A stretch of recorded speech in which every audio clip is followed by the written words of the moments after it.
Citizenship ceremonies are back on after a pause was put in place by the Trump administration. We will hear from the State Immigration Coalition on the back and forth and the outlook as we go forward.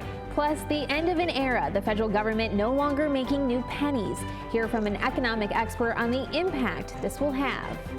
Hello and welcome to Empire State Weekly. I'm John Gray. And I'm Jamie DeLine. Naturalization ceremonies, which had seen a pause this week, will be able to resume, according to Congressman Mike Lawler.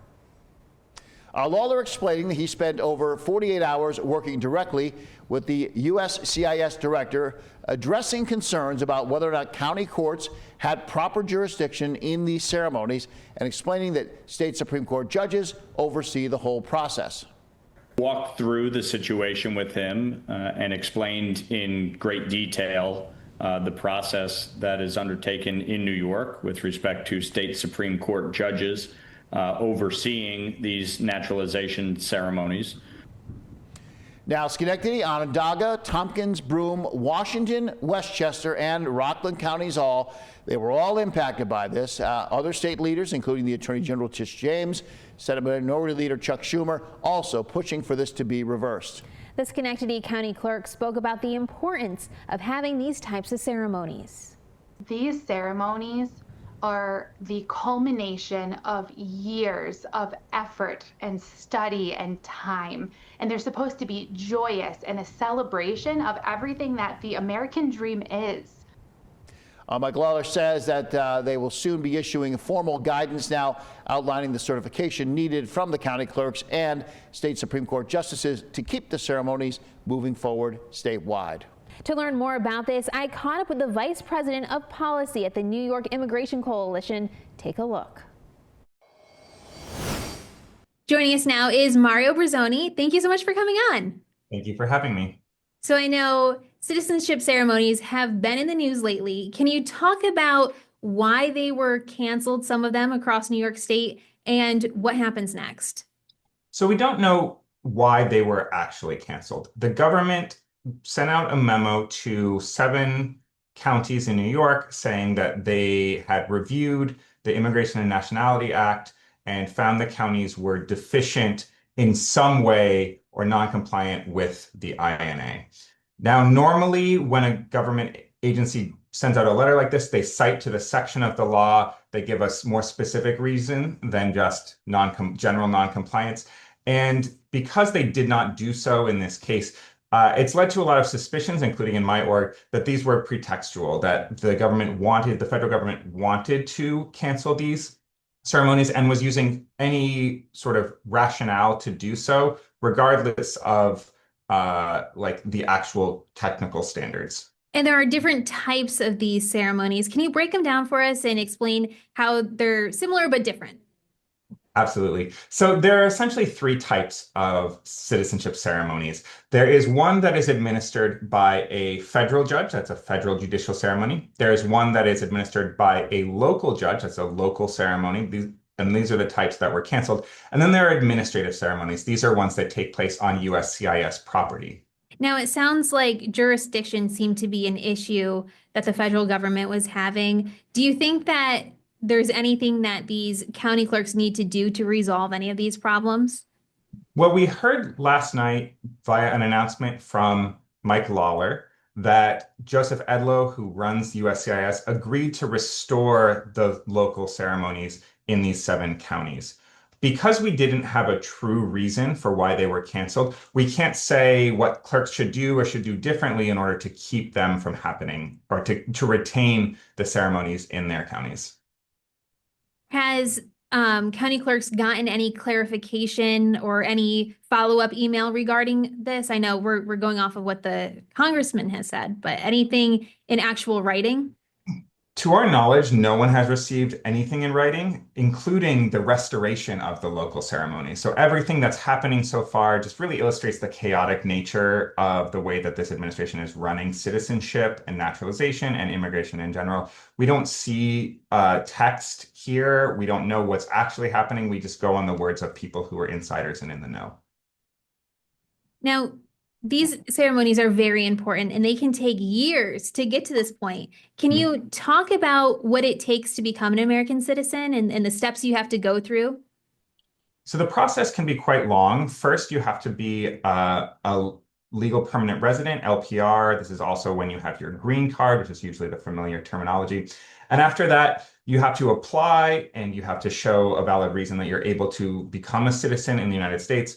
And then on top of that, you have to go to a citizenship interview. You have to provide a lot of documentation. You go through a citizenship interview. If you pass all of those steps, you have a final interview. After the final interview, there's one more administrative step where they do what is essentially called quality control on the application, make sure that everything is in order. And the ceremonies, the things that were canceled, are really just the last ceremonial step after that. So the ceremonies are just the end of the road. Exactly how, where we're going to swear you in to become an American. I don't know if you've gone or your viewers have gone, but they're joyous ceremonies. They're really great. They make you have so much pride in your community and in America. People are so excited to be there. They're really wonderful. What would you like people to know that maybe they don't quite understand when it comes to this process? The citizenship process in general. Yes. That it takes a really long time and it's quite hard. It's hard for people to become legal permanent residents, and it's hard for people to then become citizens after that. The process is quite burdensome. It takes a long time. It takes a lot of money. People are really nervous about it. They want to make sure that they are dotting every I and crossing every T. And that puts a lot of stress on everyone who's going through it. And I think sometimes those burdens of time and of difficulty and of stress and of money get put aside a little bit. People don't always know that they're there, but they're so intense for so many people. And that's really why when they get to the ceremony, the culmination moment, it's like graduation, you know, it's like they're so happy. They've really shown how much they want to be part of our communities and this country, and they're wonderful events. Is there anything else that you think New Yorkers need to know that I didn't ask? I don't think I have anything at this time. Thank you. Awesome. Well, thank you so much for your time. I really appreciate it. The penny, one of the oldest coins in America, is being retired. As the federal government stops printing those new pennies, we take a look back at the impact of that little copper coin. If you have a comment or story idea, let us know. You can email us at news@news10.com. You can also reach out on X at WTEN.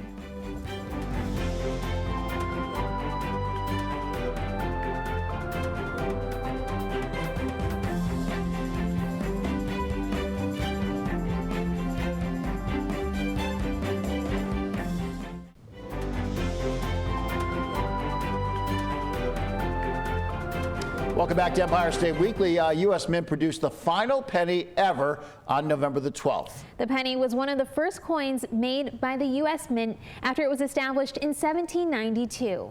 Now, the move was ultimately money saving, as well as each penny actually cost upwards of 4 cents to make a single one. The change now is bringing some concerns for retailers as they have to deal with the price changes and making changes on cash purchases. State Senator James Skouf is introducing a bill this week that would standardize cash transactions by requiring vendors to round cash purchases to the nearest 5-cent denomination. Some businesses bracing to the possible changes at the end of the penny. We're no longer getting pennies in from our armored car. Right now, we are okay with our pennies, but we want to make sure that we have enough to supply to all of our stores through the holiday season. Don't think they're going away entirely. There are still 300 billion pennies out there in circulation. Joining me now to give additional insight on the history and maybe the impact of the penny, Nishtha Langer, an associate professor of business analytics at RPI's Lally School of Management. Nishtha, thanks for coming on. Thank you for having me. In all of my years, 40 years as a journalist, I never thought I'd be doing an interview about the penny. But suddenly I feel like pennies have been out there our whole lives and we never paid attention to them. And suddenly this month we're like, wait a second, what's happening with the penny? Talk a little bit about what's happening. They're kind of just doing away with it, right? Yeah, we are actually. So as you know, as you said, 40 years you didn't think about the penny. And now suddenly you are thinking that's exactly what the issue is at hand.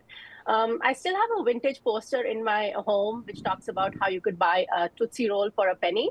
I don't think penny can buy you anything much these days.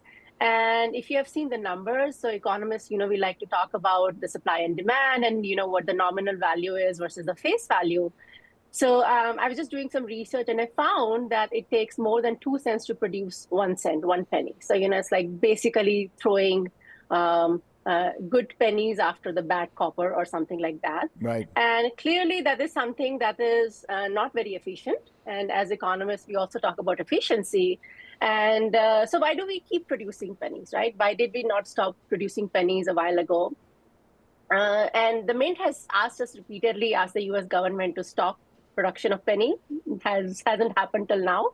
But the key idea is how I don't know how many of us have actually used pennies instead of, having used it as a transaction value or, take a penny, give a penny kind of situation. Sure. But I personally have not. And what I have seen is, it is somewhere in jars of coins at your home somewhere. We are hoarding pennies. So according to the Mint, we produce pennies to replace pennies, which actually never get used. And that's the kind of crux of the situation. If this coin is not being used, why are we still producing it? Yeah, So that was it, Yeah, go ahead. I was going to say, I feel like we've all got that jar or something at home, a drawer full of loose change. And maybe we take it to that machine at the supermarket once a year and we get the little coupon for all the loose change, and then we go shopping with it. You talk about it costs too much to make the pennies. We're going to be going towards, I guess, a system if most people are using their cards anyway to pay for things. I mean, I feel like that's the biggest shift, isn't it? That we're, even somebody, I'm 62, my age, I was sort of resistant, but I can't tell you the last time, it's rare for me to have even cash in my pocket, let alone loose change. Exactly. And especially if you travel abroad, you will find that a lot of these currencies are demonetized in the fact that they just live in your wallet, in your phone, in your credit card. So people are not using as much of the pennies these days, and I don't think they have used it for some number of decades. But as you said, please don't take your jars of coins to any bank, because apparently that would overrun the system. If you are actually recirculating the pennies back, you might just hold on to them. Maybe you'll auction them off later, or probably do something. I came to know that $100 worth of pennies are about 55 pounds. So that's like a lot of spare change to carry in your pockets for sure. Definitely much more cumbersome than your credit card or your phone to pay for things. It's not as simple, though, I guess, that you would know this better than me. We can wave a wand and say, hey, we're going to get rid of pennies. Don't use pennies. But when you go to stores and things get priced, once the tax comes on them, it's hard to control what the price, something might be $13.53. So now you go, okay, if you're not using a card, what do you do? I guess they're talking a lot about rounding up or rounding down. Is that where we're going, do you think? I think that's probably going to happen. I was traveling in Europe last year, and I saw that the prices that are displayed already include the taxes. So that's something that we could probably go towards.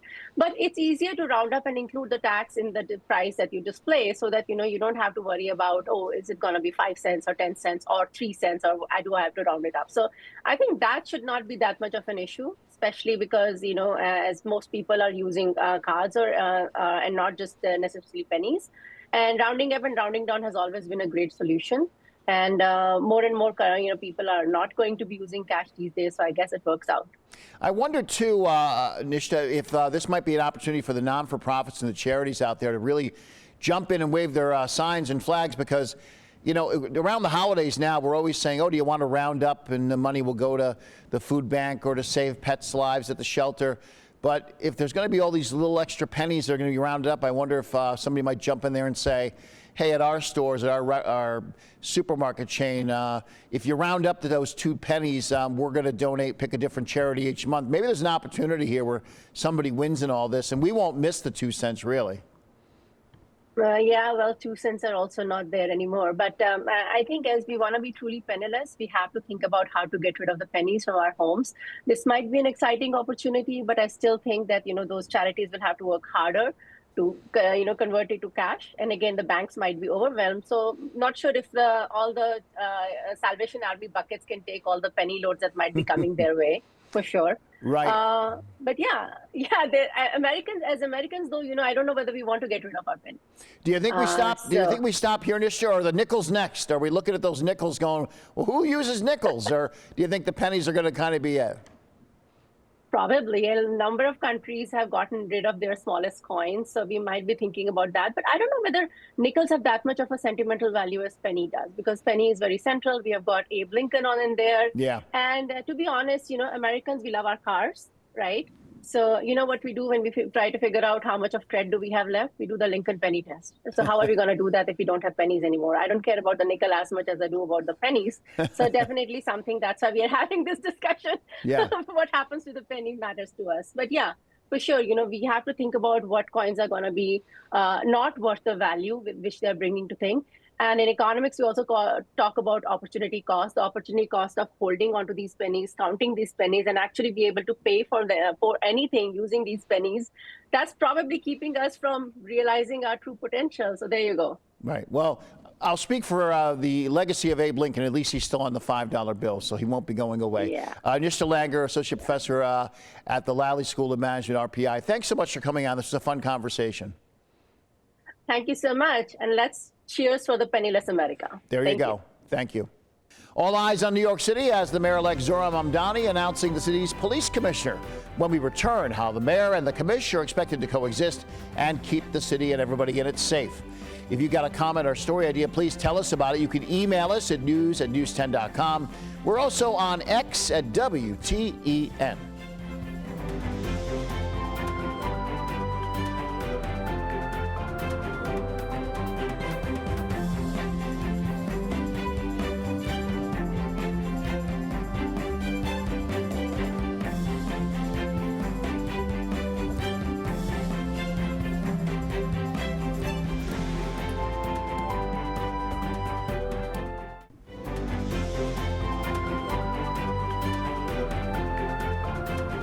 Welcome back. New York City Mayor-elect Zohran Mamdani announcing Jessica Tisch will remain NYPD Commissioner under his administration. The move under a microscope, as are many from the newly elected Mamdani. Here's Henry Rossoff with Pix 11 in the city with more. Detectives Rivera and Mora, were killed. Police Commissioner Jessica Tisch showed Mayor-elect Zohran Mamdani around the NYPD Memorial. As they greeted officers together, New Yorkers got their first glimpse of the most important partnership in keeping them safe. Tisch then avoided more difficult public questions about well-documented differences between the two leaders, from policing strategy to staffing levels to discipline. And I'm sure there will be plenty of time to discuss all of that, but I really want to leave politics out of today's discussion. The union representing rank-and-file uniformed officers, the Police Benevolent Association, is still calling on the incoming mayor to pay officers more, which Mamdani has been non-committal about, and to increase the size of the force, which Mamdani has said he would not do. But even with those concerns, the PBA says retaining Tisch is a positive step. Anytime we went to her to try to work out an issue, she's been there to support our police officers.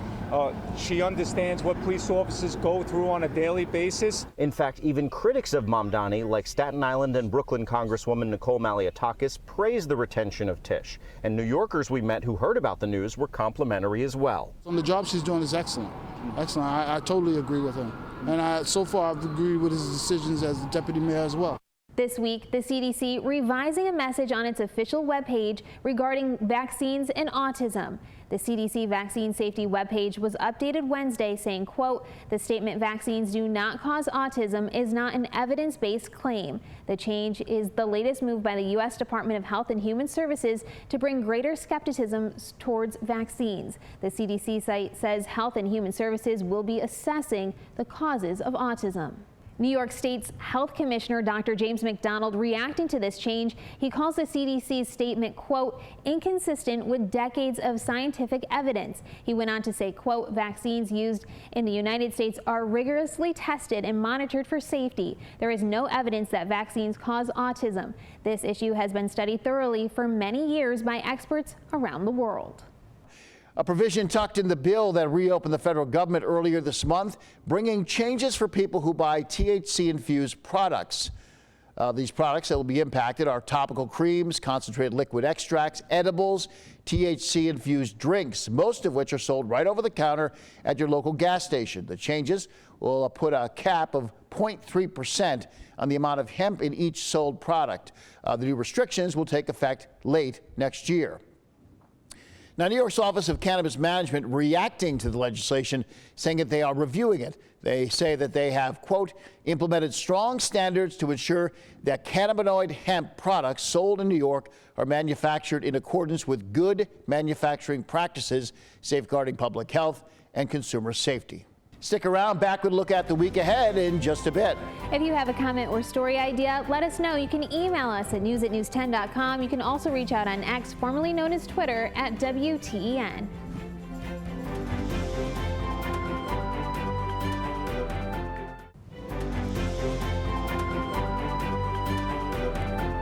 Well, finally, in Empire State Weekly, the Trump administration considering an executive order that would keep states from regulating artificial intelligence. Now, according to reporting by Politico, the order would also include an AI litigation task force run by the Department of Justice. The order would impact several pieces of legislation from New York lawmakers looking to limit artificial intelligence. Next week, we'll hear from an AI expert on the impacts this order could have. Any technology of this magnitude, you have to have guardrails, you have to have sensible legislation. You know, there has to be a balance between driving innovation, but also protecting consumers, and also, you know, giving clarity to companies that are trying to create new technology. For now, from all of us here at Empire State Weekly, I'm John Gray. And I'm Jamie DeLine. We'll see you next week. Don't forget, you can watch this show all over New York State. Here's the full schedule of Empire State Weekly on 10 TV stations across the great state of New York.